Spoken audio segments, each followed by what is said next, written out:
आप सबका स्वागत है सरस्वती एकेडमी में। ठीक है।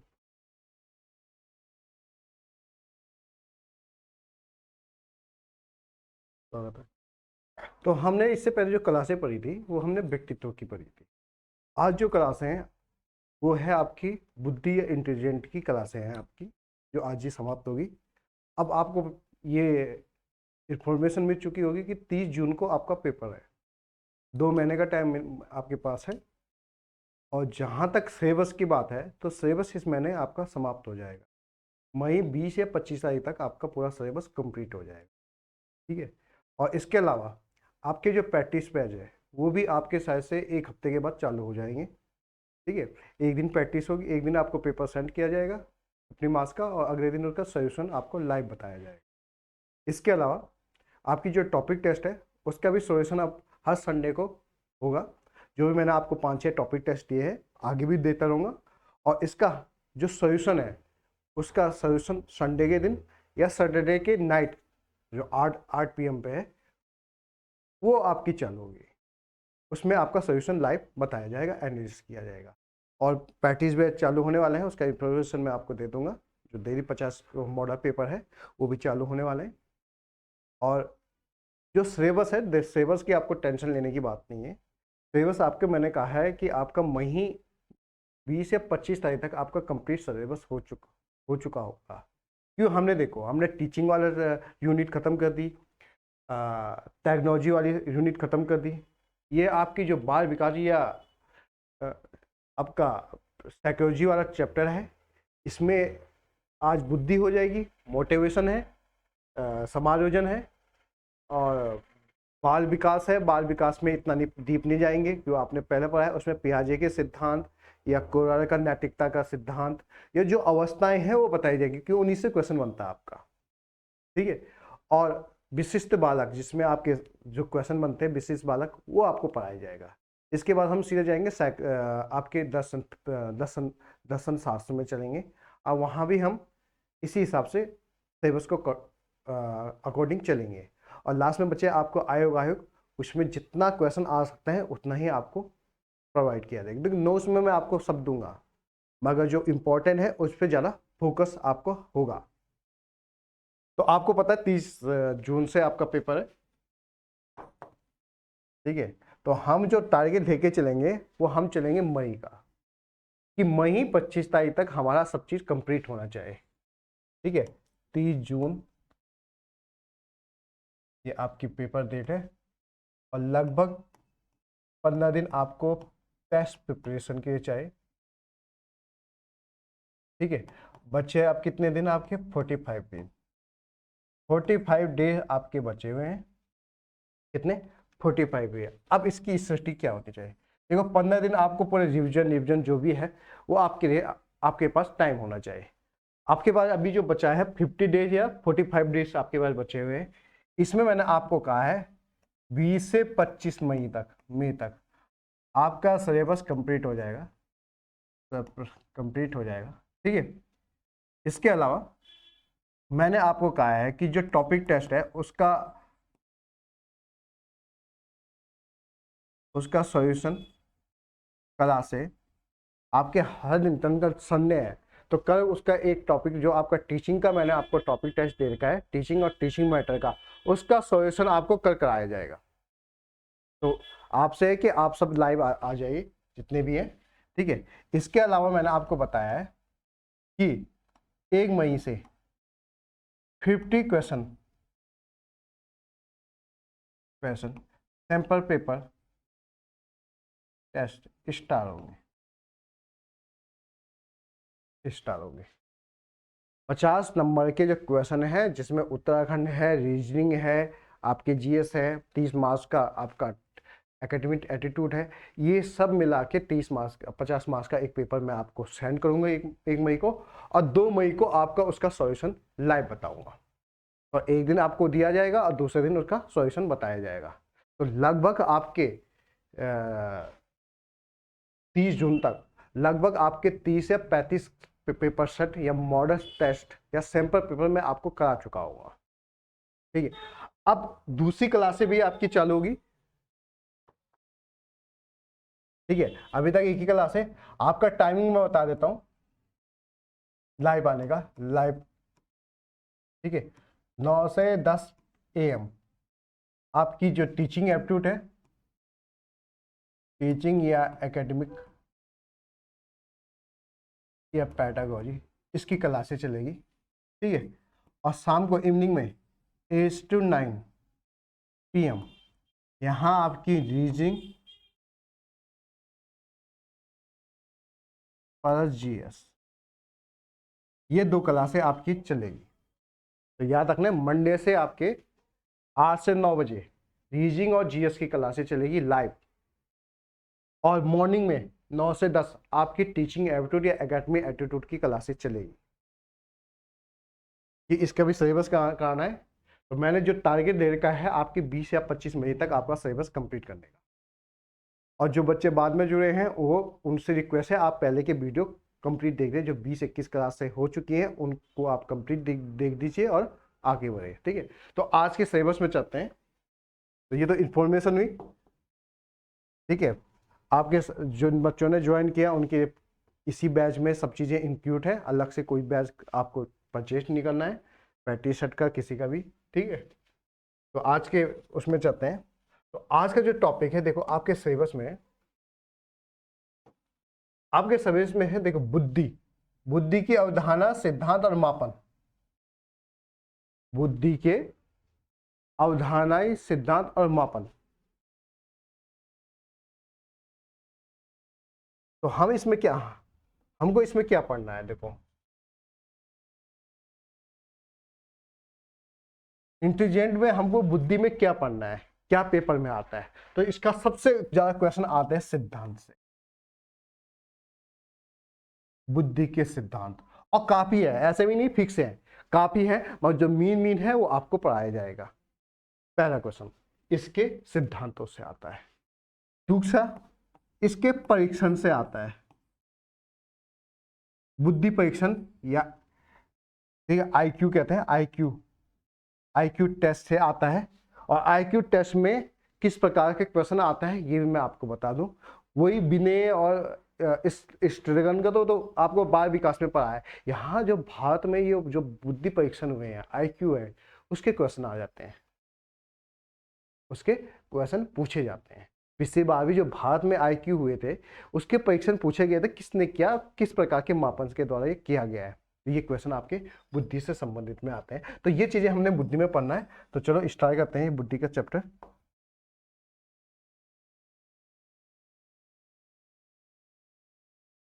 ठीक है, बुद्धि, इंटेलिजेंट।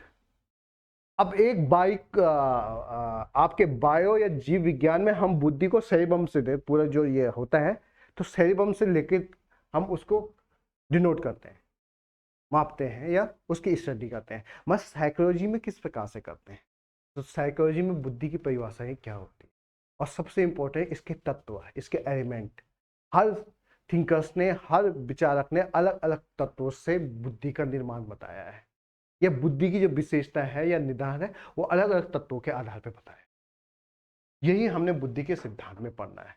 और थॉर्नाइट का हो या गस्टर का हो या किसी का भी हो, वो सब हमने इसके अंतर्गत। ठीक है, बुद्धि का मापन। तो बुद्धि का मापन आपने बाल विकास में भी पढ़ा है, विनय, स्टेगन, स्टबर, इनके हमने बुद्धि के फॉर्म जो सूत्र हैं वो पढ़े हैं। इसके अलावा भारत में इन बुद्धियों का परीक्षण किसने किया और कौन कौन से बुद्धि परीक्षण किए गए। संवेगात्मक बुद्धि, पहले इसको बुद्धि का भाग नहीं माना गया था, बाद में इसको बुद्धि का भाग माना गया, और इसमें गवर्नमेंट डेलर गवर्नमेंट का जो सिद्धांत है वो बहुत इंपॉर्टेंट है, वही पूछा जाता है पेपर में। तो जो पेपर में पूछा जाएगा उस पर मैं ज़्यादा फोकस दूंगा, बाकी तो नोट्स में सब चीज़ें आप। ठीक है, तो सबसे पहले चलते हैं बुद्धि क्या होती है।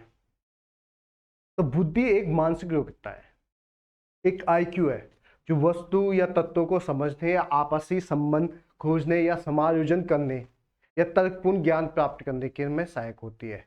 भावना और अंतर्ज्ञान, अंतर्ज्ञान मैंने ये क्वेश्चन आता है, इंट्यूशन से अलग है। पहले जो संवेगात्मक बुद्धि है इसको बुद्धि का भाग नहीं माना गया था, इसने भावना और अंतःप्रज्ञा माने इन संत को भाई बुद्धि का भाग नहीं माना गया था।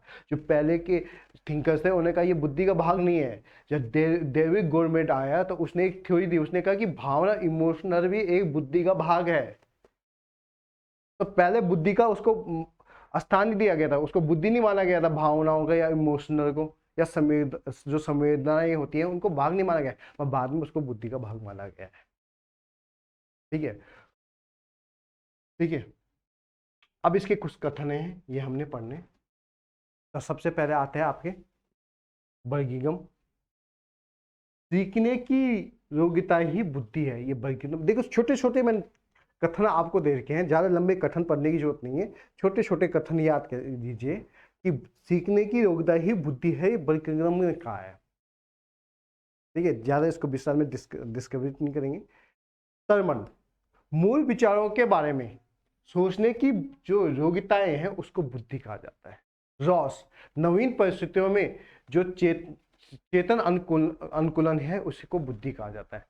मन, नवीन परिस्थितियों में मस्तिष्क की जो नम्रता जो छेने की क्षमता होती है उसको बुद्धि कहते हैं। गार्डन, बुद्धि को पहचाने और सीखने की योग्यता होती है। किसने कहा? गार्डन ने कहा। राइबर, बुद्धि वो शक्ति है, बुद्धि वो क्या है? शक्ति है। अब इसने शक्ति बोला है बुद्धि को, बुद्धि को क्या कहा? शक्ति। तो इससे हम इसके सिद्धांत का भी कहा शक्ति के रूप में रायबर्न ने बताया है। तो बुद्धि वो शक्ति है जो समस्याओं का समाधान करने और उद्देश्य प्राप्त करने की क्षमता रखता है। तो शक्ति याद रखना, क्योंकि मैंने आपको कहा कि जो कथन होते हैं कीवर्ड पे याद होते हैं, जैसे शक्ति, रायबर्न। ठीक है। वुडवर्ड, कार्य करने की एक विधि मानी गई है। थॉर्नडाइट, इसने तो सत्य और तथ्य के दृष्टिकोण से उत्तम प्रक्रिया की शक्ति को ही बुद्धि माना है। वुड्रो, बुद्धि का ज्ञान अर्जन करने की क्षमता है। विनय, बुद्धि इन 4 शब्दों, ये देखो ये इंपॉर्टेंट है, जो मैं आपको इंपॉर्टेंट कहता हूं वो इंपॉर्टेंट है। विनय, बुद्धि इन 4 शब्दों में निहित है। ज्ञान, आविष्कार, निर्देशन और आयुषण। तो ये 4 शब्दों में निहित बुद्धि किसने बताया? विनय ने बनाया।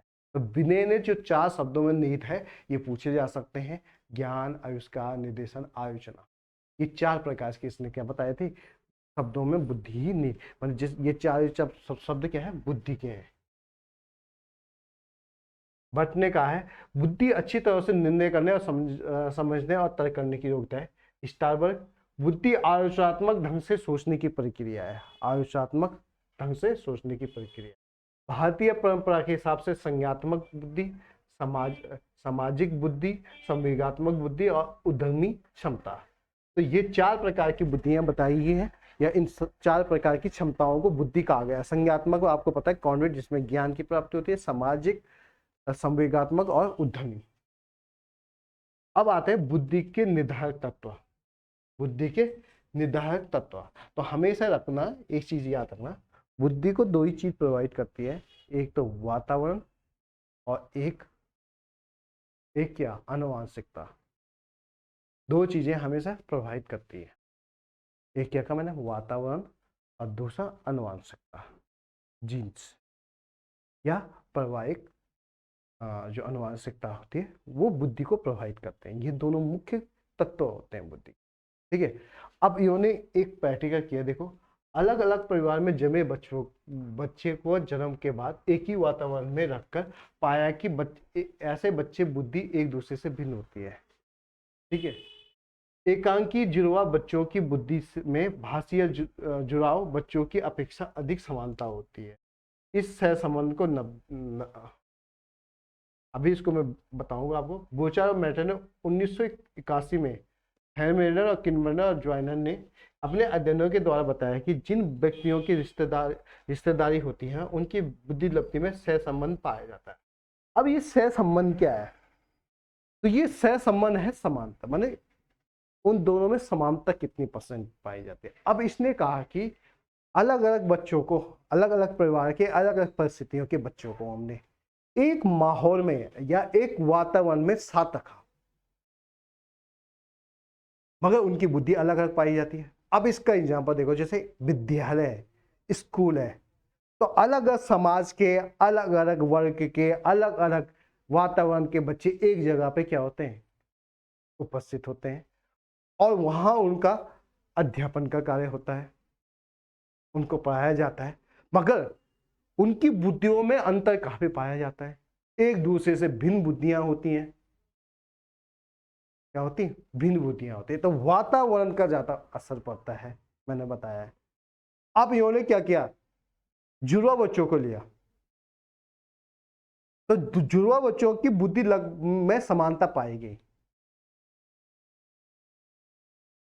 और लगभग इनका जो सहसंबंध गुणांक है वो 90 पाया गया। ऐसे उन्होंने कहा कि जो रिश्तेदारी है, माने एक ही वातावरण के बच्चों में सहसंबंध गुणांक पाया जाता है, सहसंबंध गुणांक पाया जाता है, माने समान बुद्धि के तत्व इनमें पाए जाते हैं। जो तत्व होते हैं बुद्धि के वो लगभग समान पाए जाते हैं, सब मैंने 100% समानता नहीं है, लगभग जो तत्व होते हैं बुद्धि के वो पाए जाते हैं, माने एक प्रकार से किसी चीज पे सोचना, तो दोनों का सोचना का विचार मिलते हैं। हमने कोई कार्य दिया, दोनों ने एक प्रकार से कार्य किया, तो इसको सहसंबंध गुणांक कहा जाएगा, भाई दोनों ने एक जैसा सोचा, तो दोनों का एक जैसा आईक्यू है। क्या है? आईक्यू है। तो ये कुछ निर्धारण थे, ठीक है, जो इन विज्ञानियों ने किया है। तो कभी कभी ये पेपर में आ जाता है, और अभी तक पूछ ही नहीं गया ऐसे हार्ड क्वेश्चन, ठीक है। वातावरण भी व्यक्ति की बुद्धि लब्धि को प्रभावित करता है, मैंने बताया। वातावरण ही कारणों में आहार, स्वास्थ्य, उद्चेतना का स्तर, परिवार का संवेगात्मक वातावरण प्रमुख है। देखो, जब गरीब और अप्रेरणात्मक वातावरण में पड़े बच्चों की बुद्धि की तुलना उन बालकों से की गई जो प्रेरणा और संपन्न वातावरण में पाए गए थे, यह पाया गया कि प्रेरणात्मक वातावरण में बड़े होने वाले बच्चों की बुद्धि अधिक होती है। अब ये देखो, ये आप कई बच्चे आप इसको डिनोट भी करते हैं, कहीं नहीं करते। देखो, जो गरीब बच्चे होते हैं, जिनके वातावरण में मोटिवेशन नहीं है, हमेशा कुछ ना कुछ परेशानियां आ जाती है, वातावरण अच्छा नहीं मिलता है, पढ़े लिखे माँ बाप नहीं होते हैं, ठीक है, अच्छी एजुकेशन वो दे नहीं पाते हैं, और जहाँ दूसरी तरफ एक मिडिल क्लास या अपर क्लास या हाई क्लास के जो बच्चे होते हैं, उनको अच्छे टीचर मिलते हैं, ट्यूशन क्लासें होती हैं, प्रेरणादायक वातावरण होता है, तो उनका आईक्यू ज़्यादा अधिक होता है। मगर ये भी बाद में हमने कहा है कि देखो, सबसे मेन चीज़ है मोटिवेशन। अगर गरीब बच्चे के अंदर भी मोटिवेशन है तो वो कामयाब होता है, और उच्च स्तर में जो संपन्न परिवार है वहाँ अगर तो मेन चीज़, वहाँ अगर मोटिवेशन नहीं है तो वो भी कुछ नहीं कर सकता, उनका आईक्यू नीचे गिरता है। आनुवंशिकता तो होती है, इसके अलावा वातावरण का भी होता है, वो वातावरण में मोटिवेशन काफ़ी इंपॉर्टेंट तत्व है। विस्मैन और शाह ने अपने अध्ययनों के आधार पर बताया कि प्रतिकूल वातावरण का सबसे बुरा प्रभाव औसत बुद्धि वाले बालकों पर पड़ता है। यदि किसी व्यक्ति की प्रारंभिक जिंदगी में कुछ महत्वपूर्ण पर्यावरणीय उत्तेजन का अभाव रहता है तो उसे बुद्धि में कमी होती है, जिसे हम कॉन्सेप्ट कहते हैं। ये बेसिक कॉन्सेप्ट अगर खराब हो तो बाद में बहुत दिक्कतें आती है, वही ये कहना चाहता है, ठीक है। बॉक्स ने पाया कि जब परिवार में शोरगुल, दुर्व्यवस्था का स्तर ऊंचा होता है तो बच्चों की बुद्धि के स्तर में कमी आ जाती है। माता पिता द्वारा उचित ध्यान न देना तथा सफलता पर उचित पुरस्कार न देना आदि कारणों से बुद्धि लब्धि में कमी होती है। लोगों का रहन सहन का स्तर और शैक्षिक अवस्थाओं में बुद्धि में वृद्धि का कारण माना जाता है। निष्कर्ष अध्ययनों से स्पष्ट है कि बुद्धि के निर्धारण में आनुवंशिकता और वातावरणीय कारणों का अंतःक्रिया, तो जो मैंने इंपॉर्टेंट बताया था कि आनुवंशिकता और पर्यावरणीय, यही मुख्य प्रभाव होता है किसी, ये मुख्य तत्व होते हैं किसके, बुद्धि के तत्वों को निर्धारण करने के। आनुवंशिकता और वातावरण, यही दोनों इंपॉर्टेंट होते हैं बुद्धि की। इसमें आगे चलते हैं विशेषता। देखो, अब ये क्वेश्चन भी आते हैं और कई बच्चे अपना कॉन्सेप्ट लगाते हैं और क्वेश्चन गलत कर लेते हैं। क्या कर लेते हैं? क्वेश्चन गलत रखते हैं। देखो, बुद्धि जन्मजात योग्यता है, कहीं कहते हैं जन्मजात नहीं होती है। आनुवंशिकता क्यों कही? आनुवंशिकता का मतलब क्या है? बुद्धि क्या है? एक प्रकार से आपकी क्या है? जन्मजात है। दूसरा, विकासशील और परिवर्तनशील होती है, हमेशा बढ़ती रहती है, जितना आप उसको इंक्रीज करोगे उतने ज़्यादा वो बढ़ती रहेगी। कौन? बुद्धि उतनी ज़्यादा बढ़ती रहेगी। इसके अलावा वंशानुगत और पर्यावरण प्रभाव पड़ता है बुद्धि पे, ये मैंने बताया है। मुख्यतः वंशानुगत का प्रभाव पड़ता है और वातावरण का प्रभाव केवल 10 बिंदुओं पे पड़ता है। अभी 10 बिंदु कौन है बाद में बताऊंगा। उन्होंने कहा कि ज्यादातर बुद्धि पे जो प्रभाव पड़ता है वो वंशानुगत का पड़ता है। पर्यावरण के केवल 10 बिंदुओं पे ही प्रभाव उन्हें प्रयोग में पाए गए। वो सामाजिक स्तर, खान पीन का स्तर, आपका रहने का स्तर, तो ये 10 पॉइंट है इन बिंदुओं पे किया। लिंग भेद और जाति का प्रभाव भी बुद्धि पे नहीं पड़ता है, हमेशा याद रखना। लिंग भेद में कोई लड़की है, लड़का है, ठीक है, या किसी भी जाति का है, तो जाति से बुद्धि का कोई लेना देना नहीं है, या सेक्स से जो बुद्धि का लिंग भेद से कोई असर बुद्धि पे नहीं पड़ता है हमेशा, ठीक है। अनेक बुद्धि अनेक इकाइयों का समूह है, ये हम आगे सिद्धांत में पढ़ेंगे, ठीक है। उचित प्रकार से उत्तर देना, उचित प्रकार से उत्तर देना, तर्क विकत करना, कल्पना, निरीक्षण करने और समस्या समाधान करने की योग्यता ही को ही क्या कहते हैं? बुद्धि कहते हैं। ये मैंने कहा था बुद्धि है। प्रत्येक वातावरण में समायोजन करने की योग्यता होती है। बुद्धि सीखने की योग्यता होती है, अनुभव से लाभ उठाने की योग्यता होती है, अमूर्त चिंतन करने की योग्यता ही बुद्धि होती है। तो ये बुद्धि की कुछ विशेषताएं, और इसमें मैंने कहा कि कई बच्चे अपना कॉन्सेप्ट लगा देते हैं और क्वेश्चन गलत कर लेते हैं। तो कॉन्सेप्ट नहीं लगाना है, जो है वो है। बुद्धि हमेशा जन्मजात होती है और वंशानुगत का ज्यादा प्रभाव बुद्धि पे पड़ता है, हमेशा याद रखना। कहीं कहते हैं कि वंशानुगत वातावरण में ज्यादा प्रभाव किसका पड़ता है, तो हाँ, हमेशा ज्यादा प्रभाव किसका पड़ता है? वंशानुगत का पड़ता है। जो जीन्स होता है उसके ज्यादा प्रभाव हमेशा याद रखना। किसके? जीन्स के। वातावरण के कुछ पॉइंटों पर ही प्रभाव पड़ता है, सभी पॉइंटों, ठीक है, ये याद रखना इंपॉर्टेंट है। अगर है बुद्धि के प्रकार, अब ये इंपॉर्टेंट है, इसको याद रखना। बुद्धि के प्रकार क्या होते हैं, बहुत ही इंपॉर्टेंट है आपके। तो सबसे पहले थॉर्नडाइक और गैरेट ने बुद्धि के 3 प्रकार बताए। किसने? थॉर्नडाइक ने और गैरेट ने। कितने? 3। इन्होंने 3 प्रकार बताए किसके? बुद्धि के। कौन कौन से? मूर्त, अमूर्त और सामाजिक बुद्धि। मूर्त माने इसको गामक बुद्धि भी कहा जाता है। क्या कहा जाता है? गामक बुद्धि भी कहा जाता है इसको, हमेशा याद रखो।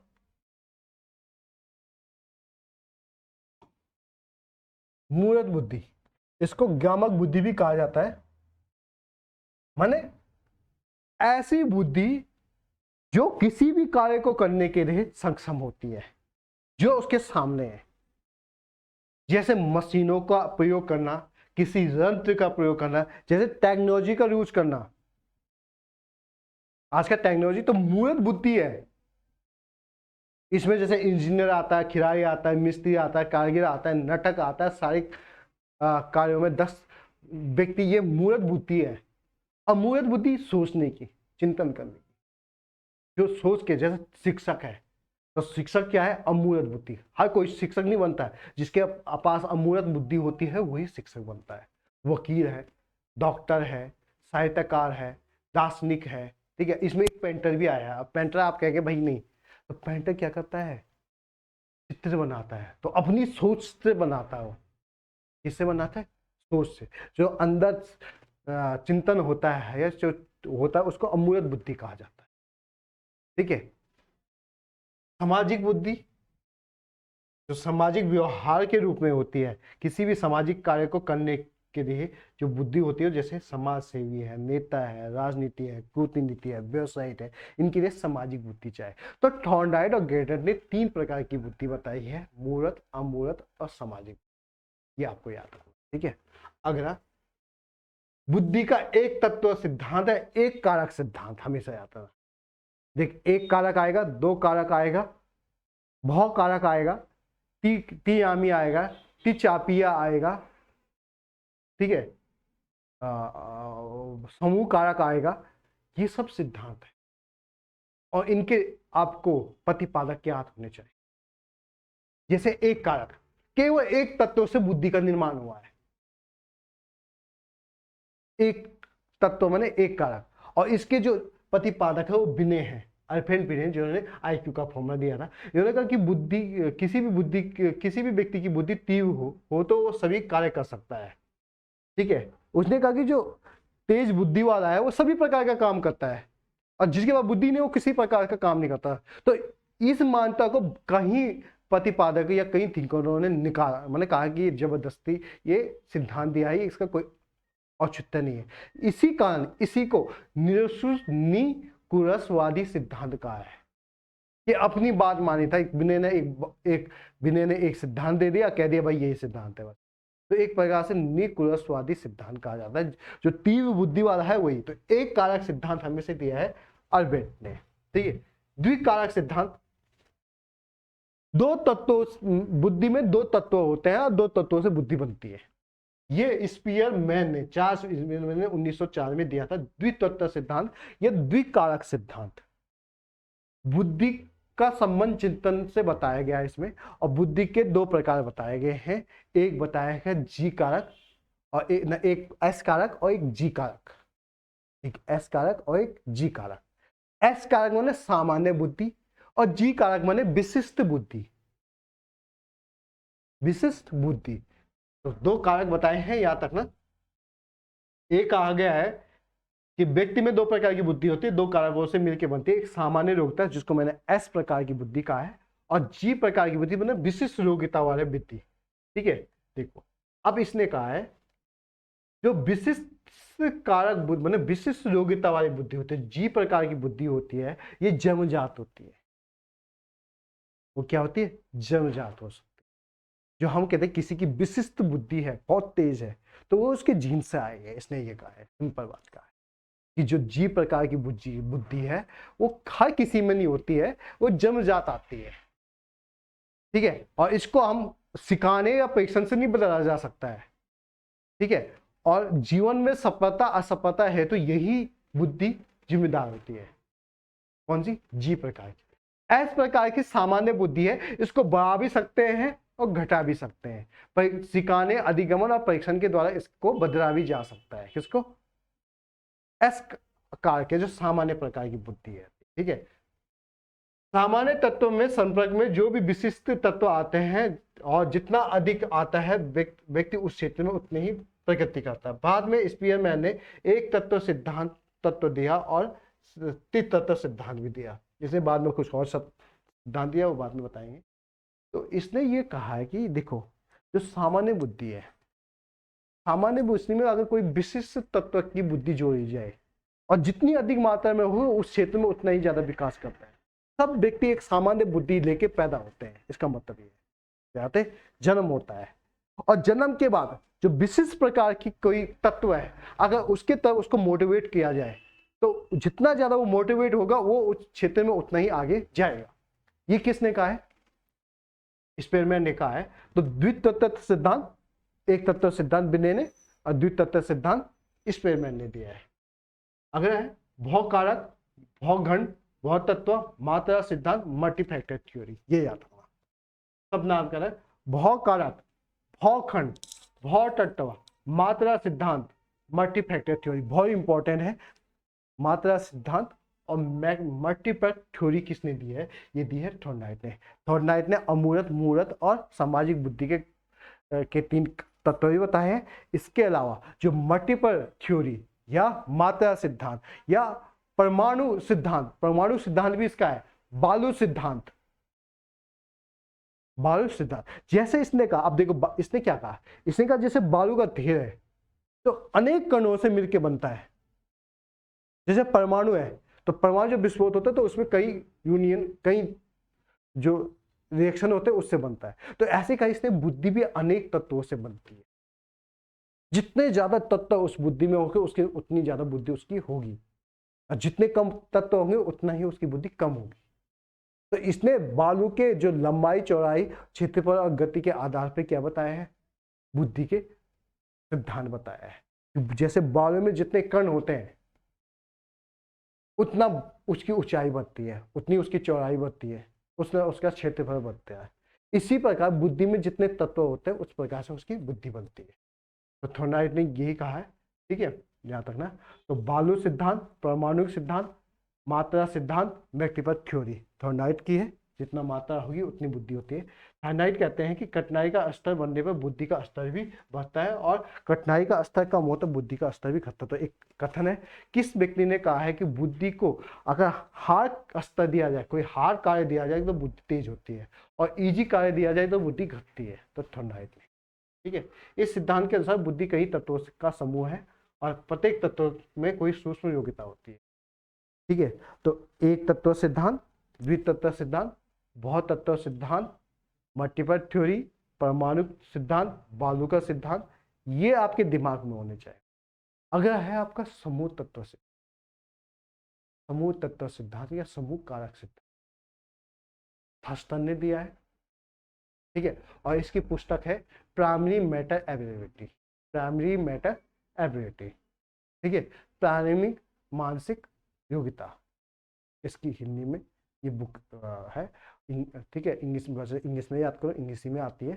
प्राइमरी मैटर एबिलिटी नाम की एक बुक है थर्स्टन की, जिसके अंदर इसने समूह कारक और समूह तत्व सिद्धांत दी। इस सिद्धांत के अलग अलग नाम भी है, ग्रुप फैक्टर थ्योरी भी कह सकते हैं इसको, लेकिन मल्टीपल फैक्टर थ्योरी तो थॉर्नडाइक की है, और ग्रुप फैक्टर थ्योरी किसकी है, थर्स्टनर की है। प्राथमिक मानसिकता युक्ता का सिद्धांत, ठीक है, और संघ शब्दात्मक समूह, ये अन्य नाम है इसके। अब इसने क्या कहा, इसने कहा कि जो बुद्धि होती है वो अनेक तत्वों की विश्लेषण करने की एक क्षमता होती है, और लगभग इसने 7 योग्यताएं बताई है बुद्धि की। कितनी योग्यताएं बताई, 7 योग्यताएं। बुद्धि की कितनी योग्यताएं बताई, 7 योग्यताएं। तो देख, जो ये बुद्धि का चैप्टर है ये काफी इंपॉर्टेंट है, हमेशा याद रखना। क्या है, काफी इंपॉर्टेंट। इससे क्वेश्चन 1-2 आते ही आते हैं, और ज्यादातर सिद्धांतों पे इसके क्वेश्चन आते हैं।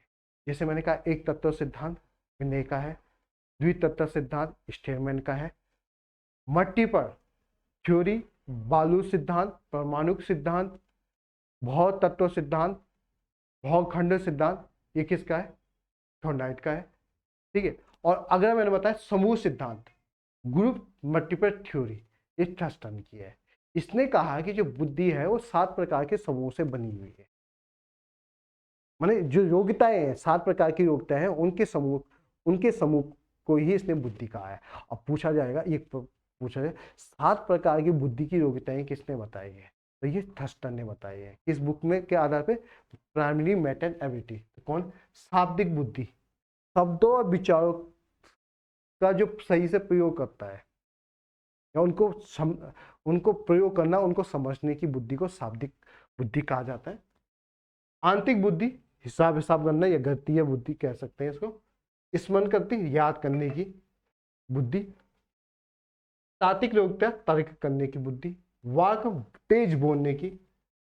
अब ये है प्रोजेक्ट विधि, किसी भी वस्तु या किसी भी चीज को यूज करने की, माने तीव्रता पहचानने की, किसी भी वस्तु को पहचानने की योग्यता प्रशात्मक योग्यता होती है। और अंतिम है वस्तु का प्रक्षेपण करनी, किसी भी वस्तु को हैंडल करनी है, उसको प्रयोग करने की, जैसे कंप्यूटर हुआ, टेक्नोलॉजी हुआ, कुछ भी। तो ये 7 प्रकार की बुद्धि किसने बताई है, आपकी थर्स्टन ने बताई। ये क्वेश्चन पूछा जाता है, देखो क्वेश्चन ऐसे आएगा आपकी बुद्धि का। वैसे मैं टॉपिक टेस्ट दूंगा, बाकी मैंने आपको सब बताया है कि क्या क्या क्लासें होंगी, तो ये क्लासें दोबारा आप रिपीट करके देख देना। ठीक है रेनू जी, आप बाद में ये क्लासें देख देना जो 10-15 मिनट की क्लासें हुई है।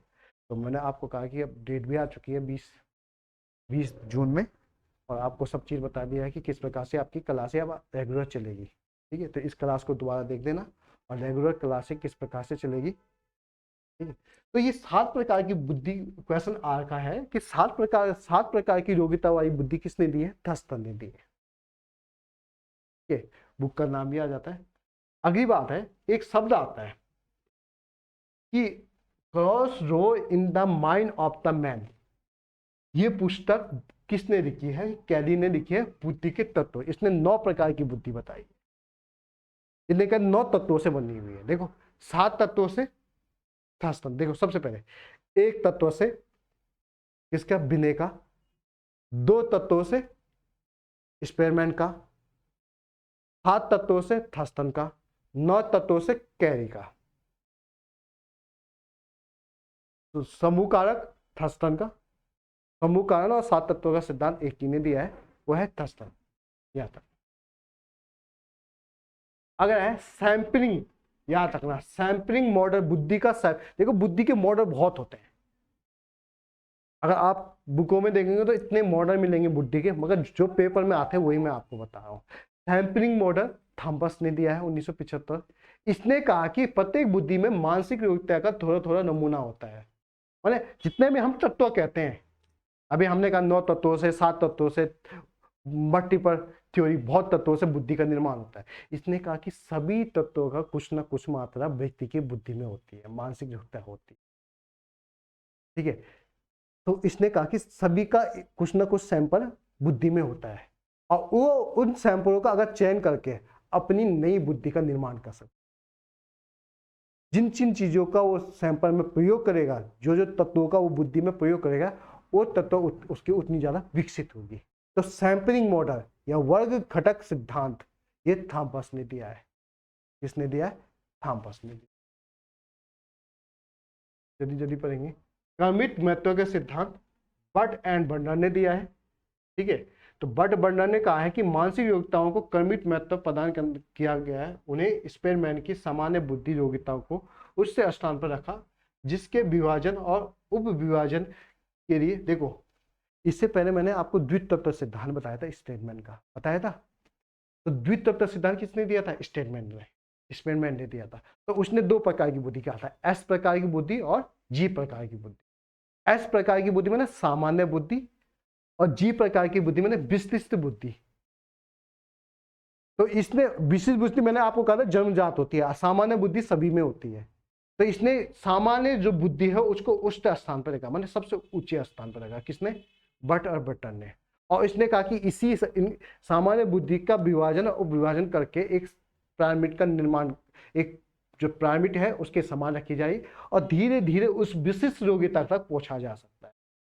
क्या पहुंचा जा सकता है? जो सामान्य बुद्धि के बाद आगे वो अपने कार्य को विभाजन करके या उपविभाजन करके उस विशिष्ट बुद्धि तक पहुंचा जा सकता है।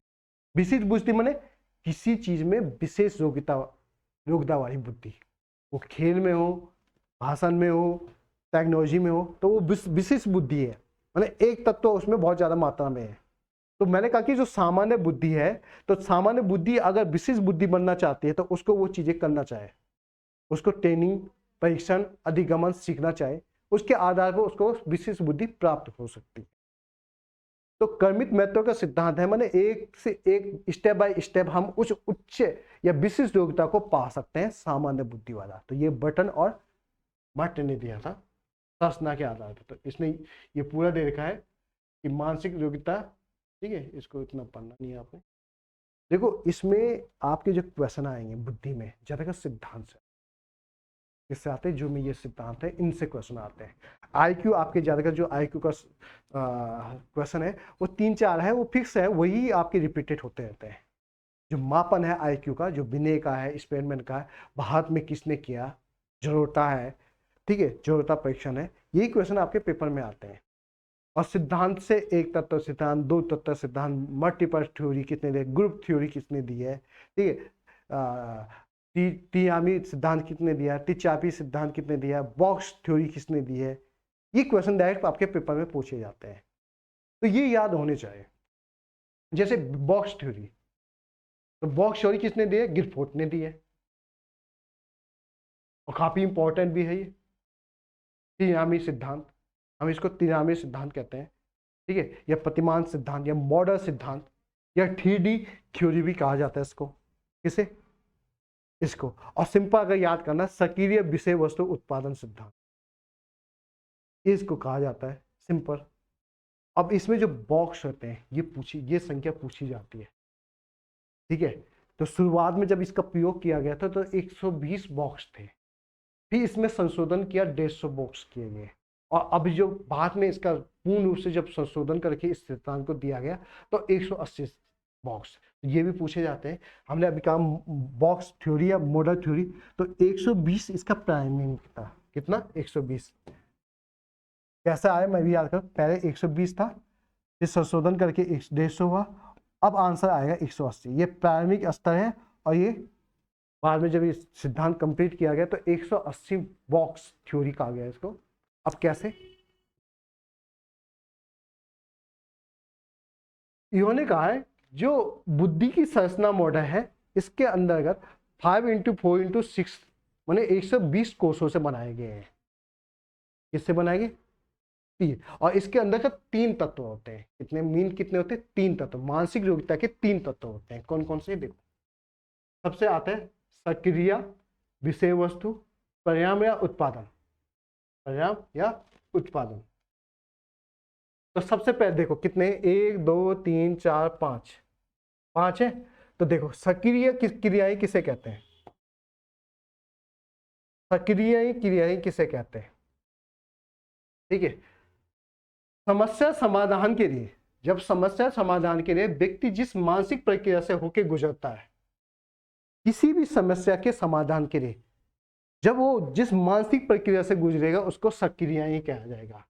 जब उसके सॉल्यूशन के लिए वो जिस प्रकार की क्रियाएं करेगा, जिस प्रकार के समाधान खोजेगा, तो उसको क्या कहा जाता है? सक्रिय क्रियाएं कहा जाता है। और ये कौन से थे? संज्ञान। पहला तत्व होता है संज्ञान, दूसरा होता है स्मृति, तीसरा होता है अभिकेंद्रीय चिंतन, अपसारी चिंतन और मूल्यांकन। ठीक है, ये चिंतन में बताया जाएगा। अभिकेंद्रीय चिंतन, अपसारी। अभिकेंद्र माने अंदर की ओर, अपसारी माने बाहर की ओर, मूल्यांकन। तो ये 5 हो गए। क्या हो गए? 5 हो गए। और इसमें गिलफोर्ड ने बाद में एक स्तर और जोड़ा था, वो था स्मृति का, याद करने का। स्मृति स्तर बाद में जोड़ा गया इसमें। कब? 1977 में इसमें स्मृति ये जोड़ा गया। क्या? स्मृति धारणा जोड़ी गई। किसके द्वारा? गिलफोर्ड के द्वारा। विषय वस्तु, हमने कहा कि ये समस्या समाधान के लिए व्यक्ति जिस मानसिक प्रक्रिया से गुजरता है उसको सक्रिय क्रिया कहा जाता है। विषय वस्तु किसे कहा जाएगा? तो समस्या समाधान के लिए जिन वस्तुओं की आवश्यकता होती है या जिन सहायक सामग्रियों की आवश्यकता होती है उनको क्या कहा जाता है? विषय वस्तु कहा जाता है। विषय वस्तु तत्व जैसे आकृति, संकेतिक, अर्थगत और व्यवहारिक। ठीक है, व्यवहारिक। परिणाम क्या होता है? या उत्पादन। समस्या समाधान के लिए जिन रूप में सूचना प्राप्त होती है, जिन रूपों में सूचना प्राप्त होती है या जो परिणाम देते हैं, तो उसमें इकाई, वर्ग, संबंध, प्रणाली, रूपांतरिक और निरार्थिक। तो ये कितने हुए? 5 × 4 × 6, 120 मॉडल। 420 थे। तो प्रारंभिक अवस्था में जब गिलफोर्ड ने कहा था तो उसने 120 तत्वों का एक बुद्धि का मॉडल बताया था। इसने कहा कि 120 तत्वों की संरचना से बुद्धि का क्या होता है? निर्माण होता है। और इसमें अगर ज्यादा टफ पेपर आता है तो वो अंदर की चीजें पूछी जाती है, मगर इतना टफ पेपर पूछा नहीं जाता है। ठीक है, जैसे देखो यहाँ सक्रिय, समस्या समाधान के लिए ये व्यक्ति जिस मानसिक प्रक्रिया से गुजरता है उसे सक्रिय क्रिया कहते हैं। सक्रिय आराम में 5 भाग होते हैं: स्मृति धारण करना, संज्ञान, अभिसारी चिंतन, अपसारी चिंतन और मूल्यांकन। ठीक है, 1977 में गिलफोर्ड ने स्मृति अभिलेखन जोड़ दिया था। ठीक है, विषय वस्तु, समस्या समाधान के लिए जिस सामग्री की आवश्यकता होती है उसे विषय वस्तु कहते हैं। विषय वस्तु आयाम में 4 भाग होते हैं: आकृति, प्रतीक, शाब्दिक और व्यवहारिक। 1977 में विद्वान ने इसमें संशोधन करके आकृति भाग को हटाकर 2 नए आयाम दिए, दृष्टि और श्रवण, ऑडियो और विजुअल। तो देखो एक संख्या बढ़ गई, तो इसने आकृति शब्द को हटा के उसमें 2 तत्व जोड़ दिए। कौन से? ऑडियो और विजुअल। ऑडियो और विजुअल, तो 1 तत्व बढ़ गया। उत्पादन, समस्या समाधान के लिए जिस रूप से में सूचना प्राप्त होती है उसे उत्पादन कहा जाता है। और इसमें 6 भाग होते हैं: इकाई, वर्ग, संबंध, पद्धति, रूपांतरण, अनुप्रयोग। ठीक है, देखो जब उसने 1 तत्व बनाया तो कितने हो गए थे? 150 हो गए। अब कितने हो गए? 180। मूल रूप से 120। तो ये भी पूछा जाता है कि जो बॉक्स थ्योरी है या 3D थ्योरी है मूल रूप से कितने तत्वों की थी? 120। या सीधा पूछा जाएगा कितने कोर्सों से मॉडल थ्योरी दी गई थी? तो वो 180 थ्योरी से दी गई थी। किसने? अच्छा, तो जो गिरफोर्ड की थ्योरी है वो कितने तत्वों से बनी है? तो आपके सीधा आंसर होना चाहिए 180, 120 नहीं होना चाहिए, क्योंकि अगर मूल रूप से पूछा जाएगा तभी 120 होगा, 150 आपको लिखना नहीं है, आपके आंसर सीधा आना चाहिए 180। जो गिरफोर्ड का बुद्धि का बॉक्स मॉडल है या 3D मॉडल है वो 180 तत्वों से बना हुआ है। ठीक है, तो त्रिरामी, अब देखो यहाँ पे आएगा त्रिचापी, त्रिरामी अलग है, त्रिचापी अलग है, या त्रितंत्र। बच्चे काफी कंफ्यूज होते हैं त्रिरामी और त्रिचापी। ठीक है, तो इसको याद करने के लिए आपको घटिकीय सिद्धांत, त्रिघटिकीय सिद्धांत, तो घटिकीय सिद्धांत के नाम पे याद करना है त्रिरामी को, त्रिचापी को। तो ये दिया है स्टानबर्ग ने, ये सब आपके बुद्धि से संबंधित थिंकर्स हैं। स्टानबर्ग, इसने त्रिघटीय सिद्धांत दिया है। इसने क्या, बुद्धि तीन भागों में बनी होती है। एक घटिकीय विशेषात्मक बुद्धि, दूसरा अनुभव या सिद्धात्मक बुद्धि, और तीसरा कॉन्स्ट्रेंस या व्यवहारिक बुद्धि। तो त्रिरामी या त्रिघटकीय बुद्धि किसने दी है? बर्ग ने दी है। किसने दी है? स्टानबर्ग ने दी है। और इसने घटिकीय बुद्धि कहा गया है, घटिकीय बुद्धि जिसको विशेषात्मक बुद्धि कहा जाता है, सृजनात्मक बुद्धि या अनुभवी बुद्धि, व्यवहारिक या संधात्मक बुद्धि। ये तीन प्रकार की बुद्धि किसने दी है? स्टानबर्ग ने। भौतिक बुद्धि सिद्धांत हमने पढ़ दिया है, गार्डन ने दिया था, ये हमने पढ़ दिया था, जिसमें इसने बहुत तत्व बताया था। ठीक है, बाद में इसने बुक पूछी जाती है, गार्डन की बुक पूछी जाती है, fame of the mind theory multiple intelligent, fame of mind the multiple intelligent book किसकी है? गार्डन की है, जिसके अंदर इसने मल्टीपल थ्योरी दी है। और इसके अंदर पहले 7 दिए थे, बाद में 2 बुद्धि तत्व और जोड़ेंगे। मूल रूप से 7 तत्वों से बुद्धि बनती है, और बाद में इसने 2 बुद्धियां और जोड़ी गई थी, तो कुल मिला के 9 तत्वों से इसने बुद्धि का निर्माण बताया। किसने? गार्डन ने। हावर्ड गार्डन ने बहुत बुद्धि सिद्धांत दिया है, मल्टीपल थ्योरी, या इसको बहुत बुद्धि नहीं करेंगे तो आप समूह बुद्धि भी ना, समूह हडसन ने दिया है। तो 9 तत्वों की बुद्धि किसने दी है? गार्डन ने। और 7 बुद्धि का अगर पूछा जाएगा, कंफ्यूजन बहुत होता है इनमें, इतना मैं बता दूं, अगर पूछा जाएगा 7 तत्व सिद्धांत, 7 तत्वों से किसने कहा? थस्तन ने दिया है। ठीक है, इसके सिद्धांत का नाम है समूह कारक सिद्धांत। तो बच्चे काफी कंफ्यूजन होते हैं किसमें? मल्टीपल थ्योरी में। देखो फिर से याद कर रहा हूं, group theory, group multiple theory Thurston ने दी है, ग्रुप मल्टीपल थ्योरी थर्स्टन ने दी है। ठीक है, बालू सिद्धांत, भौतिक कारक सिद्धांत, भौखंड सिद्धांत, ये थॉर्नडाइक ने दी है। किसने दी है?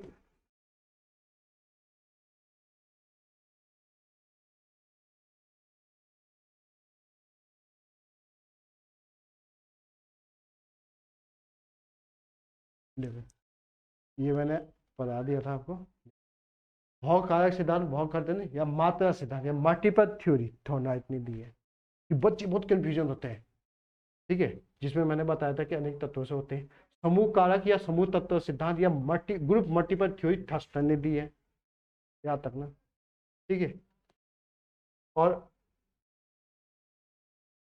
बहुबुद्धि सिद्धांत ये दिया है गार्डन ने, जिसके अंतर्गत इसने 9 प्रकार की बुद्धियों के प्रकार बताए हैं, जैसे भाषीय बुद्धि, तात्विक बुद्धि, संगीतात्मक बुद्धि, स्थानिक बुद्धि, सहायक गतिज बुद्धि, अंतर्वैदिक बुद्धि जो दूसरों की भावनाओं को पहचानता है, अंतर्वैदिक बुद्धि जो आत्मा बुद्धि कहते हैं, स्वयं की क्षमता को जानता है।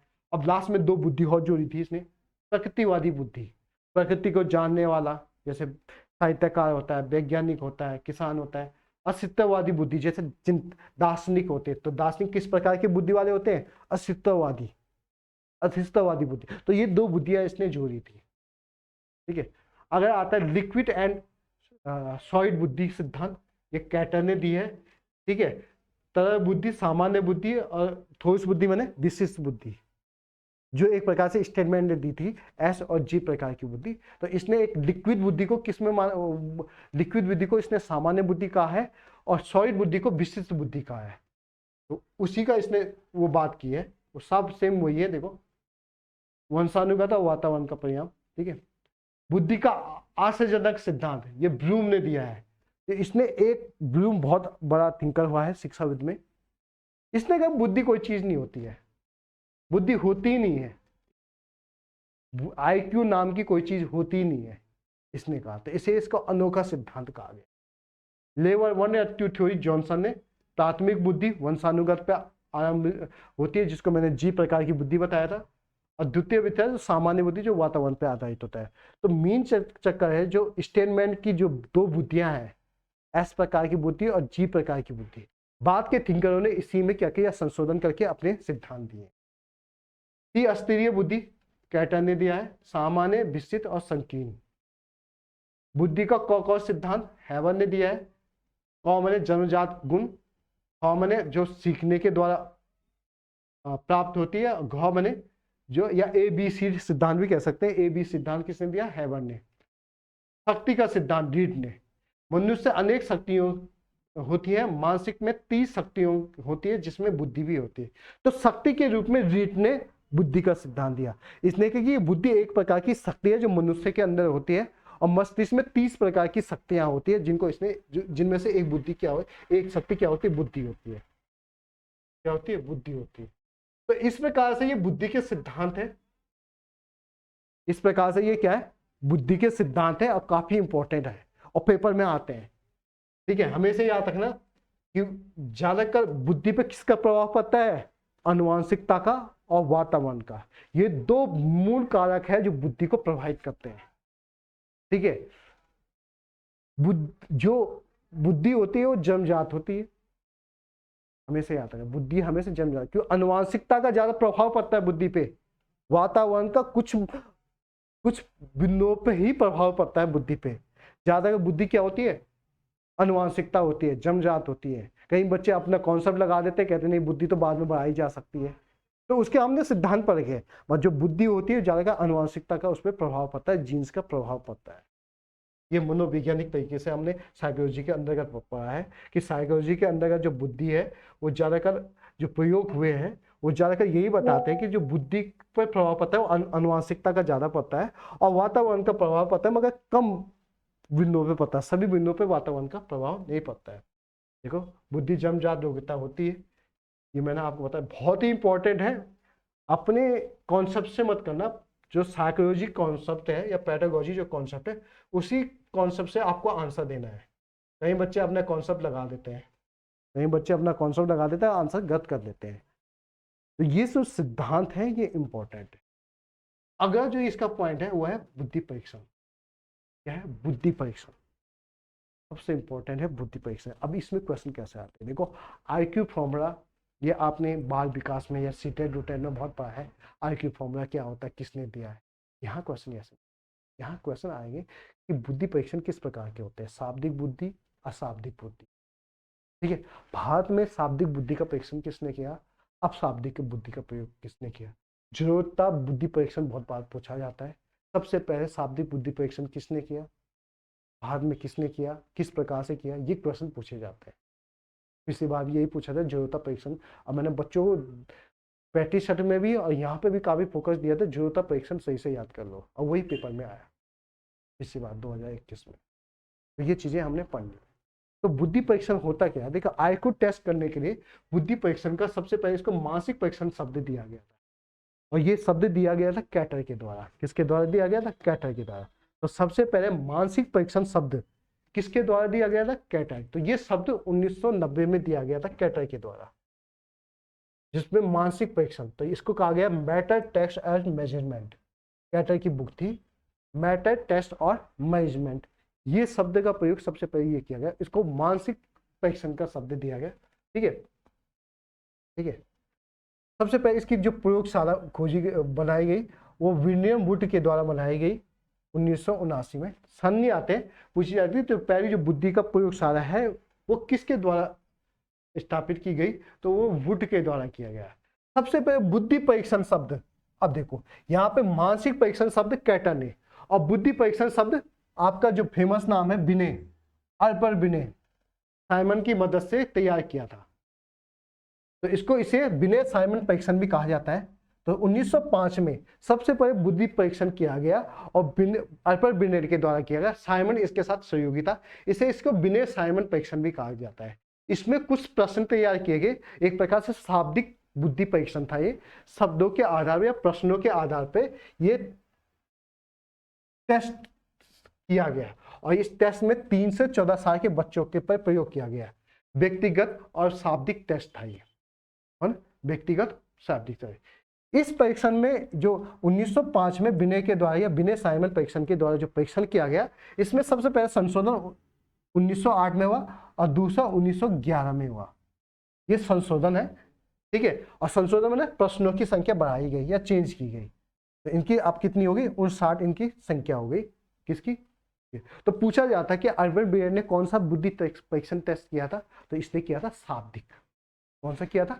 शाब्दिक बुद्धि परीक्षण किया गया था। शाब्दिक मतलब शब्दों के आधार पे या प्रश्नों के आधार पे जो बुद्धि परीक्षण किया जाता है, जैसे इंटरव्यू कहते हैं, तो एक प्रकार से IQ टेस्ट के अंदर तो शब्दों के आधार पे या प्रश्नों के आधार पे। तो जो बिने साइमन परीक्षण है वो शाब्दिक टेस्ट है।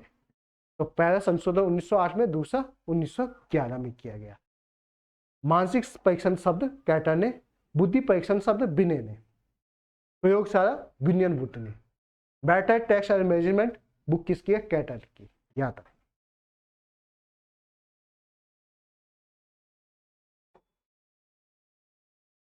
आगे चलते हैं। अब दूसरे थिंकर आते हैं। 1916 में स्टैनफोर्ड विश्वविद्यालय में तरमन आपने आप दिखा होगा, तरमन की अध्यक्षता में बिने साइमन परीक्षण का संशोधन किया गया और संशोधित करके इसको कहा गया स्टैनफोर्ड परीक्षण। स्टैनफोर्ड परीक्षण इसको कहा गया और इसमें प्रश्नों की संख्या कितनी की गई? 90 की गई। कितने की गई? 90 की गई। किसमें? तो स्टैनफोर्ड विश्वविद्यालय में तरमन की अध्यक्षता में, स्टैनफोर्ड विश्वविद्यालय में तरमन। तो स्टैनफोर्ड बुद्धि परीक्षण किसने की? तरमन ने की। किसने की? तरमन ने।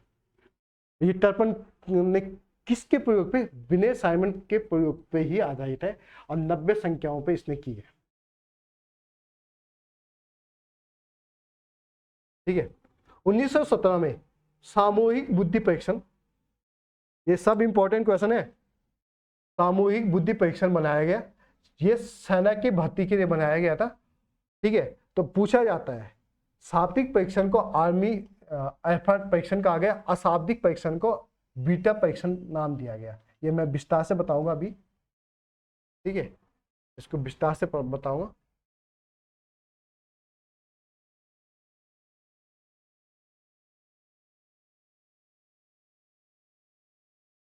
ठीक है।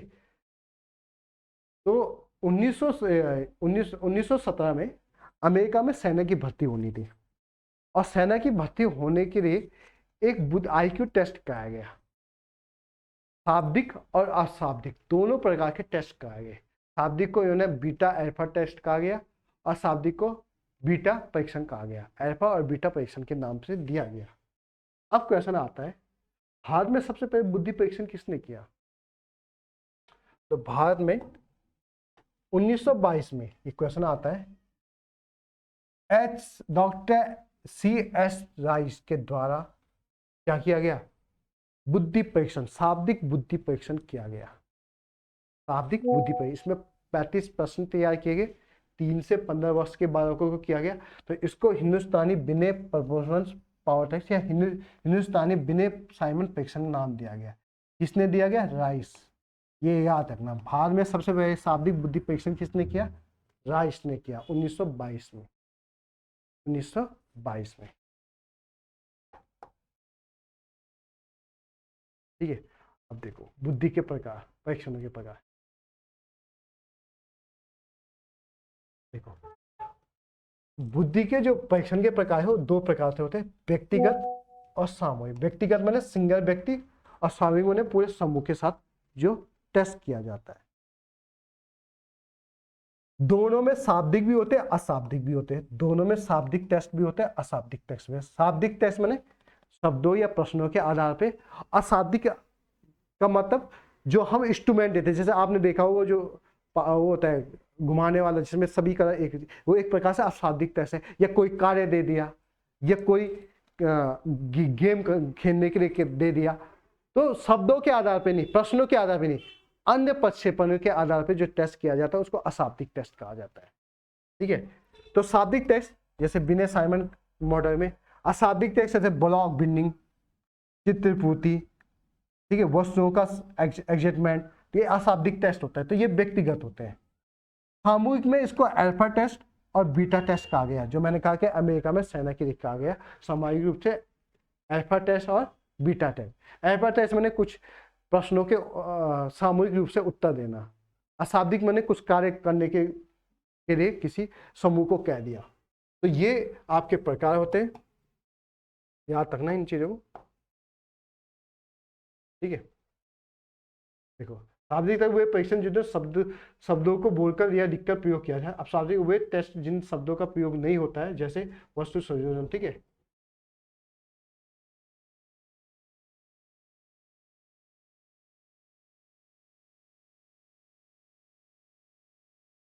अब देखो कुछ शब्द होते हैं बुद्धि में, वो पढ़ने होते हैं। जैसे देखो बेसर वश, बेसर वश किसे कहा जाता है?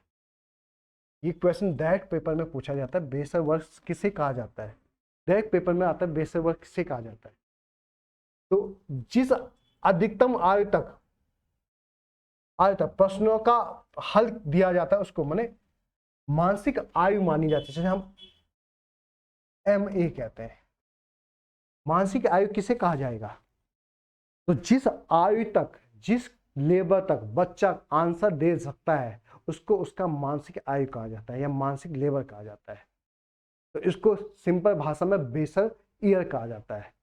जितने आयु तक वो क्या कर सकता है, प्रश्नों का उत्तर देता है, जितने हाई क्वालिटी तक देता है। और जितने स्तर तक वो पेपर नहीं दे पाता, हल नहीं कर पाता, उसको टर्मिनल वर्ष कहा जाता है। क्या कहा जाता है? टर्मिनल वर्ष कहा जाता है। ठीक है, ये आता है, ये दोनों क्वेश्चन पूछे जाते हैं पेपर में। बेसर बेसर ईयर या टर्मिनल वर्ष या मानसिक आयु की कब मान कैसे नापी जाती है, ये पूछा जाता है। ये क्वेश्चन भी बहुत इंपॉर्टेंट है। कैटर ने भी एक बुद्धि परीक्षण दिया था जिसका नाम है free culture model, free culture model या सांकेतिक मुक्त बुद्धि परीक्षण। ठीक है, तो इसने स्वतंत्र रूप से जो बुद्धि है ये 4 से 8 साल के बच्चों पे, 8 से 13 साल के बच्चों, 14 से 14, तो केवल पेपर में ही आएगा। सांकेतिक मुक्त परीक्षण किसने दिया? ये दिया कैटर ने। किसने दिया? कैटर ने। अब ये क्वेश्चन मैंने पूछा गया था पेपर में, जड़ता बुद्धि परीक्षण, जड़ता बुद्धि परीक्षण 1921 में दिया गया जोटो के द्वारा। 11 से 16 वर्ष के ये 7 क्षेत्रों में 100 क्वेश्चन पूछे गए थे। तो जड़ता बुद्धि परीक्षण, जड़ता बुद्धि परीक्षण 1921 में। स्वतंत्र भारत में भारतीय बुद्धि परीक्षण 1955 में सभी प्राणियों पे किया जा सकता, वैध और विश्वसनीय है। तो ये पूछे जाते हैं भारतीय बुद्धि परीक्षण कब किया गया था? 1955 में। जो होता बुद्धि परीक्षण 1921 में। यहाँ तक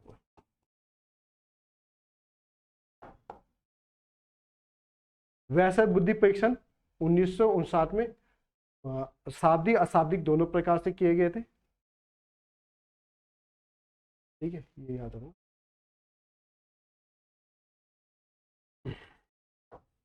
अगली चीज याद रखो,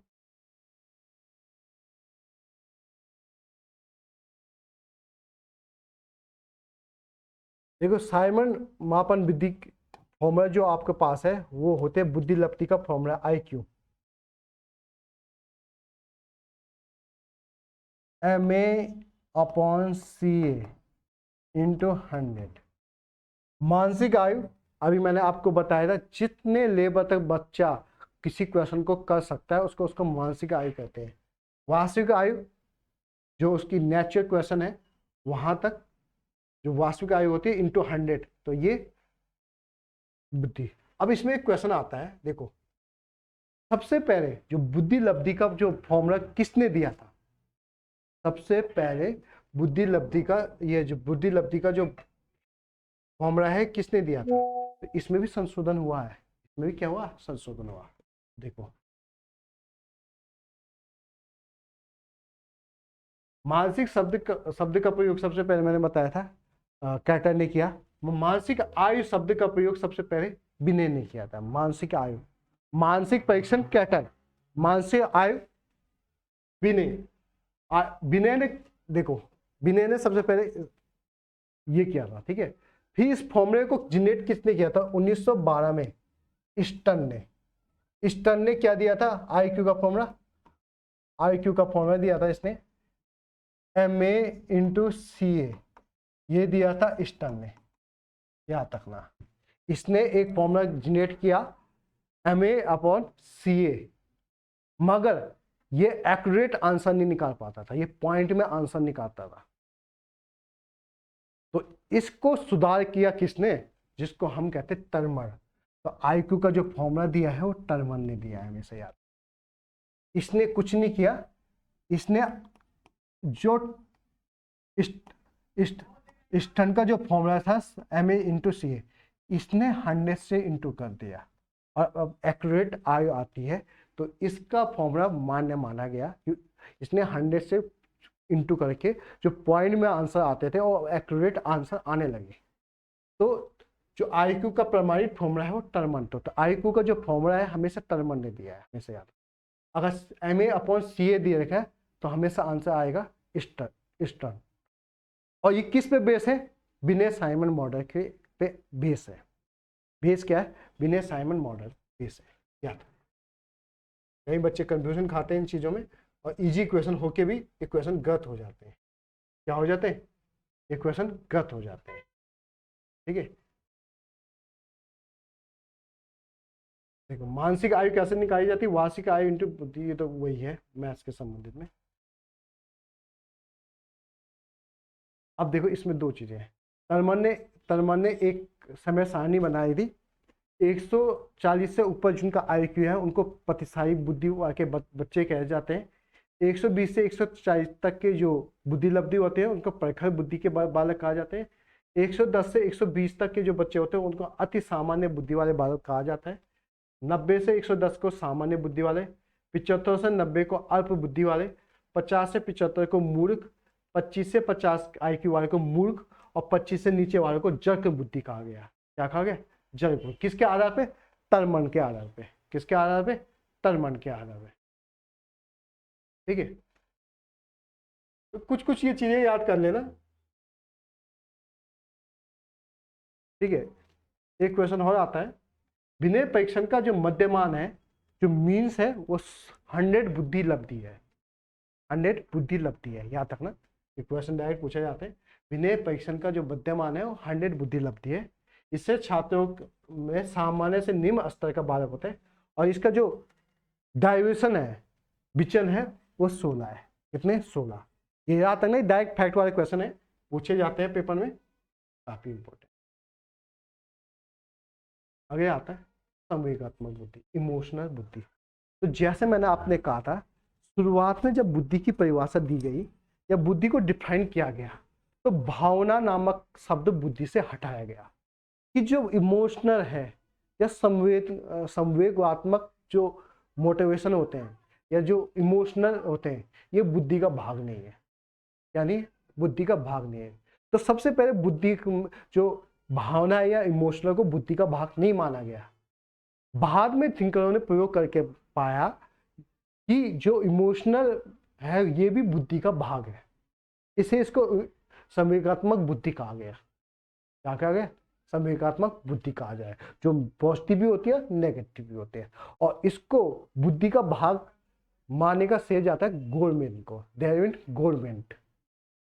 गवर्नमेंट को। शुरुआत में जैसे मैंने कहा इसको बुद्धि का भाग नहीं माना गया, बाद में इसको कहा कि ये भी एक बुद्धि का भाग होता है। कौन? संवेगात्मक। तो देखो संवेग व्यक्ति की उज्जीवित अवस्था को प्रदर्शित करते हैं। ये जन्मजात होती है। सभी संवेग एक साथ विकसित ना हुए, धीरे धीरे विकसित होते हैं। संवेगात्मक बुद्धि दूसरों के बजाय महिलाओं में अधिक होती है। वासन के अनुसार नवजात केवल भय, क्रोध और स्नेह नाम का ही संवेग जानता है। जब बच्चा बोलना, लिखना, पढ़ना नहीं जानता तो उस समय उसमें संवेगात्मक बुद्धि होती है। क्या होती है? संवेगात्मक बुद्धि होती है, ये कहने का मतलब है। विश के अनुसार जन्म के समय केवल उच्चात्मक नाम का संवेग होता है, किंतु 2 वर्ष के आयु तक सभी संवेगात्मक विकसित होते हैं। संवेग इमोशनल से व्यक्ति शारीरिक परिवर्तन दिखाई देते हैं और व्यक्ति में क्रियाशीलता प्रभावित होती है।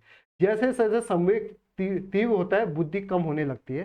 संवेगात्मक का दमन की बजाय संशोधन करना चाहिए। संवेगात्मक बुद्धि से अभिप्राय स्वयं के संवेदों को समझना, दूसरे को संवेदों को समझना, स्वयं के संवेगों को नियंत्रित करना और संवेगों के साथ व्यवहार करने की योग्यता को ही संवेगात्मक बुद्धि कहते हैं। तो संवेगात्मक बुद्धि किसे कहते हैं? अपने आप को जानना, अपने इमोशनल को जानना, दूसरे की भावनाओं को जानना, अपने भावनाओं को नियंत्रित करना, अपने भावनाओं या दूसरे की भावनाओं को समायोजित करके उसका प्रयोग करना, इसी को संवेगात्मक बुद्धि कहा जाता है। ठीक है, ये तो परिभाषा हुई। अब मैं कह रहा कि इसको शिक्षा शास्त्र या पैथोलॉजी या साइकोलॉजी में किस प्रकार से इसको इंक्लूड किया गया। पहले तो इसको भाग नहीं माना गया।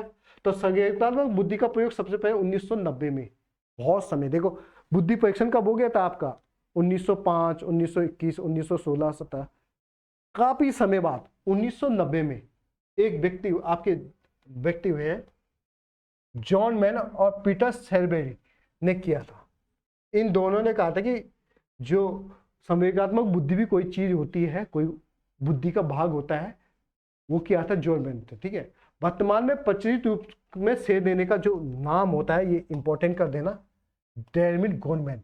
इसी के कारण संवेगात्मक बुद्धि पहचानी जाती है। और इसकी 1975 में इसने अपनी बुक इमोशनल इंटेलिजेंट, तो इमोशनल इंटेलिजेंट बुक किसकी है? David Goleman. देखो, जिन बच्चों ने पहले पढ़ा है, मैंने 2021 में पढ़ा है, या उनसे आपका कंपटीशन है और वो काफी हाई लेवल पे है, याद रखना। उन्होंने ये सब चीजें पहले से पढ़ी हुई है। तो डेविड गोलमैन की पुस्तक है इमोशनल इंटेलिजेंट, याद रखना। संवेगात्मक बुद्धि नामक पुस्तक किसकी है? इसमें। तो संवेगात्मक बुद्धि क्या होती है? अपने या दूसरों की भावना जानना या उनको कंट्रोलिंग करना। अब मॉडल देखो, एलिबिलिटी मॉडल दिया है आपके, जिन व्यक्तियों ने सबसे पहले इस शब्द का प्रयोग किया था, जॉन मेरा और पीटर ने। इसका मतलब दूसरों की भावनाओं को जानने को एलिबिलिटी मॉडल कहा गया है। ठीक है, टेल मॉडल, इसका प्रतिपादक है केवी पैटियस। स्वयं की भावनाओं को जानना, उनका प्रबंधन करना। और मिक्स मॉडल ये दिया है आपके गवर्नमेंट ने, मिक्स मॉडल गवर्नमेंट। तो संवेगात्मक बुद्धि का मिक्स मॉडल दिया है गवर्नमेंट ने। इसने कहा अपनी और दूसरों की भावनाओं को जानना और उनका उचित प्रयोग करना या प्रबंधन करना, इसी को संवेगात्मक बुद्धि कहा जाता है।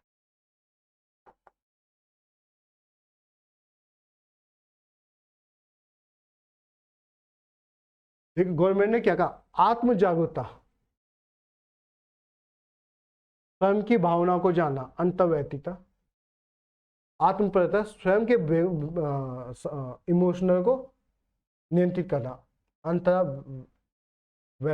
ठीक है, आत्म प्रेरणा, स्वयं प्रेरित होकर संवेदनाओं का उचित प्रयोग करना। परानुभूति, दूसरों की भावनाओं को समझना, जानना और महसूस करना। सामाजिक कौशल, दूसरों की बातों को ध्यान से सुनना और उसके बाद प्रतिक्रिया देना है, इसको संवेगात्मक बुद्धि कहा जाता है। तो संवेगात्मक बुद्धि से आप समझ चुके होंगे कि संवेगात्मक बुद्धि क्या होती है। कुल मिला के अपनी और दूसरी की भावना, जैसे जो आत्मिक गुरु होते हैं, कोई भी गुरु, हिंदू धर्म में तो काफी गुरुओं को माना जाता है, ठीक है, या जो बाबाएं होते हैं, वो एक प्रकार से संवेगात्मक बुद्धि उनके अंदर बहुत ज्यादा होती है। वो दूसरों की भावनाओं को एकदम जान लेते हैं, तो उनके पास संवेगात्मक बुद्धि बहुत ज्यादा है। वो दूसरे की भावना को जानता है, उसी हिसाब से उसका प्रयोग करते हैं, उसी प्रकार से उसका प्रयोग। बालक में क्या है? बालक में जो प्राथमिक स्तर में संवेगात्मक बुद्धि बहुत होती है, समझिए ये आप। तो देखो, कोई भी व्यक्ति अपने जीवन में कितना सफल होगा, इसकी भविष्यवाणी की जा सकती है। जीवन को सुखमय और शांतिमय बनाने में विद्यार्थी जीवन में मिलने वाली सफलताओं में सहायता, दैनिक कामकाज में निपुणता, संबंध में घनिष्ठता, समाज में अपना स्थान बनाने, जीवन के क्षेत्र में वार्षिक सफलता प्राप्त करने, संवेदनाओं के उचित प्रबंधन में उपयोगी लाना। ठीक है, ये पढ़ लेना। संवेदनात्मक, जहाँ पे मानसिक आयु आएगी, आय इसका भी एक फॉर्मूला होता है, मानसिक आयु की जगह पे संवेदनात्मक आयु आ जाएगा, और वह फॉर्मूला वही है आपका। ठीक है, इसमें थोड़ा सा कुछ बचा हुआ है, जैसे जरूरता का परीक्षण, ये मैं कल बताऊंगा आपको। जैसे जरूरता का परीक्षण हुआ, आपका वैसा का प्रयोग हुआ। ठीक है, ये दो चीज़ें बताई, इनको मैं कल बताऊंगा आपको, वैसे चैप्टर हो गया। तो मैंने जैसे आपको बताया, देखो जो बुद्धि से क्वेश्चन आएगा जगह सिद्धांतों से आता है, और भारत में जो परीक्षण हुए हैं, भारत में जो बुद्धि परीक्षण हुए हैं, ठीक है, वो जोटा का हुआ आपका, ठीक है, या भाटिया का। जोटा भाटिया दो नाम है, एक 1921 में जोटा, और भाटिया 1955 में जो भाटिया ने किया है। ठीक है, इसने 5 शाब्दिक प्रयोग किए हैं, वो मैं बताऊंगा आपको कल, भाटिया का। तो बुद्धि से जाकर आपका परीक्षण से शब्द और सिद्धांतों से क्वेश्चन आएंगे, इसके अलावा नहीं आ सकते। बाकी मैं इसका टॉपिक टेस्ट आपको भेज दूंगा। तो जैसे मैंने आपको कहा है कि आपके अब 30 तारीख को आपका, फिर से याद करा देता हूँ, 30 जून को आपका पेपर है। आइए फिक्स समझो, क्योंकि 30 जून को किसी भी प्रकार का कोई दूसरा पेपर नहीं है, पेपर पीछे नहीं जा सकता है। ठीक है, तो 30 जून को लगभग आप 100% समझो कि आपका पेपर होगा, बाय रन कोई ना हो, 30 जून को आपका पेपर होगा। उसमें मैंने बताया है आपको 20 से 25 तक मैं आपका सिलेबस कंप्लीट कर लूँगा, मई तक आपका सिलेबस कंप्लीट हो जाएगा। ठीक है, टाइमिंग मैंने आपको बता दी है। अब 2 क्लासें चलेगी आपकी, सुबह 9 से 10 बजे आपका टीचिंग क्लासें चलेंगी, और शाम को 8 से 9 आपकी रीजनिंग प्लस जीएस, ये 2 क्लासें चलेगी। तभी आपका सिलेबस 20-25 तक कंप्लीट हो पाएगा। ठीक है, तो मंडे से आपकी 8 से 9 बजे, मंडे से आपकी 8 से 9 बजे रीजनिंग और जीएस की क्लासें भी चलेगी शाम को, और मॉर्निंग में 9 से 10 आपकी टीचिंग की क्लासें चलेगी। इसके अलावा मैंने जो टॉपिक टेस्ट दिया है, तो मैंने कहा है कि टॉपिक टेस्ट अब मैं सॉल्व करना चालू कर लूँगा। आप जो भी है फटाफट उन वीडियो को देखिए और अपना टॉपिक टेस्ट सॉल्व कीजिए। इसके अलावा मैंने कहा है 1 मई से आपका 50 नंबरों का क्वेश्चन पेपर का टेस्ट सीरीज भी चालू हो जाएगी। 1 मई या 15 मई से, देखता हूँ कब से चालू करता हूँ। तो मैंने कहा प्रैक्टिस सेट बहुत इंपॉर्टेंट है फर्स्ट पेपर में। देखो टाइम कम है, सब्जेक्ट भी पढ़ना है, फर्स्ट पेपर भी पढ़ना है। ठीक है, और फर्स्ट पेपर मैंने कहा है कि मैं 20-25 तारीख तक आपका सिलेबस कंप्लीट करा दूंगा, और प्रैक्टिस सेट भी चालू कर दूंगा, और पेपर तक मैंने लगभग आपके प्रैक्टिस सेट कंप्लीट कराने हैं। लगभग मैं आपको 45 या 40 या 45 सैम्पल पेपर सॉल्व करा दूंगा पेपर तक। ठीक है, क्योंकि प्रैक्टिस सेट का काफ़ी लाभ मिलता है। टॉपिक टेस्ट आपसे रिक्वेस्ट है, आप टॉपिक टेस्ट को सॉल्व कीजिए।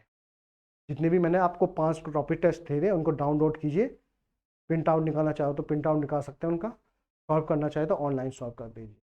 ठीक है, उनको टॉपिक टेस्टों को सॉल्व कीजिए, और कल से या परसों से मैं उन टॉपिक टेस्टों को सॉल्व कराना चालू कर दूंगा। टाइम बता दूंगा आपको, तो उस हिसाब से उनका सॉल्यूशन भी आपको बता दूंगा, किस प्रकार से उन क्वेश्चनों का सॉल्यूशन आपको करना है। ठीक है, बाकी कोई क्वेश्चन है तो आप मुझे पूछ सकते हो। ठीक है, ये तो मंडे से आपकी रीजनिंग और बाकी जो जीएस के क्वेश्चन है, जैसे उत्तराखंड, ठीक, उत्तराखंड कंप्लीट नहीं पढ़ना है। जो मीन उत्तराखंड के क्वेश्चन है वो मैं बताऊंगा। 3 से 4 नंबर के क्वेश्चन आने वाले हैं उत्तराखंड के, 10 नंबर का आपका रीजनिंग आने वाला है, और 5 से 6 नंबर के आपके जो पुरस्कार हैं, खेल कूद हैं, उनसे आना है। ज़्यादा फोकस आपका 30 नंबर, 10 नंबर रीजनिंग पे, और 5-6 नंबर इन पे होना चाहिए। ठीक है, बाकी करंट आ सकता है। तो ये बुद्धि का चैप्टर आपका लगभग समाप्त हो गया। कुछ 1-2 पॉइंट बचे हुए हैं, वो मैं कल क्लास में आपको बताऊंगा। कल भी अब संडे की भी क्लास होगी आपकी। ठीक है, टाइमिंग मैंने आपको बता दिया, 9 से 10, और शाम को 8 से 9। 8 से 9 आपके मंडे से होगी ये क्लासें। ठीक है,